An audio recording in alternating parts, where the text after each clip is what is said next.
බලන්න මම මේ ඔයාලට පෙන්නන්නේ මේ අපේ ගෙදර තියෙන කොට්ටේ පිරිසිදුම කොට්ටයක් උඩ මම ඉර නිදාගත්තු කොට්ටේ ඉසකෑගහකුත් වැටිලා තියෙනවා. එතන පොඩි මොකක් හරි පැල්ලමක් වගේ මට පේනවා. හරිද? මේක අපිට දිවයට පේන්නේ නැහැ. හොඳම පිරිසිදු පැත්තෙන් තමයි පේන්නේ. හරිද? මෙන්න මෙතන මැස්සෙක්ව අහලා ඉන්නවා. එයා මේ යම් කිසි දෙයක් ආහාරයට ගන්න විදිය තමයි පොඩි වීඩියෝ එකක් කරන්න හිතුවේ. බලන්න මැස්සෙකුට අමතරව තව පොඩි සතෙක්, කියන්නේ මැස්සට වැඩිය 10 20 ගුණයක් විතර පොඩි සතෙකුත් මෙතනට එනවා. ඒ බලමු මෙයා කවුද කියලා.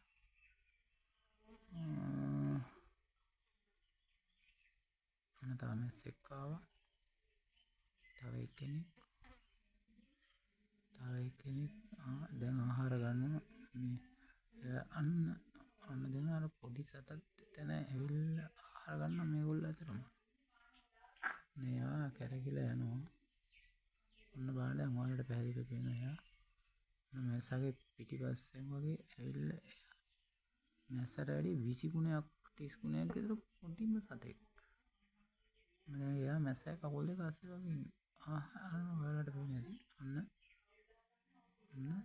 අන්න දැන් එයා ඉන්නවා. එයා බය නැහැ හොඳේ. එයා අර කට්ටියට බය නැතුව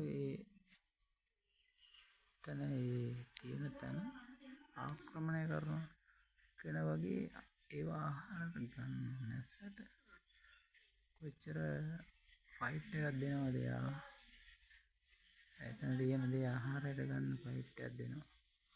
ලොකු ෆයිට් එකක් දෙන්න. පොඩි සතා එයාට බය නැහැ. එයා කවුද කියලා මට මඳුරගන්න බෑ. කොහොමද කියලා හිතන්නත් බෑ.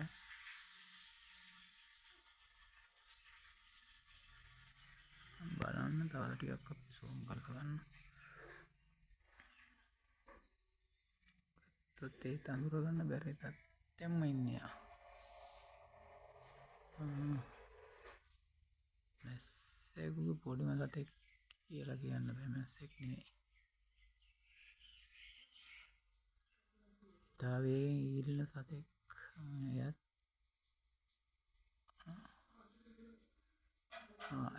ඒ වර්ගෙම තව එක්කෙනෙක් ආවා.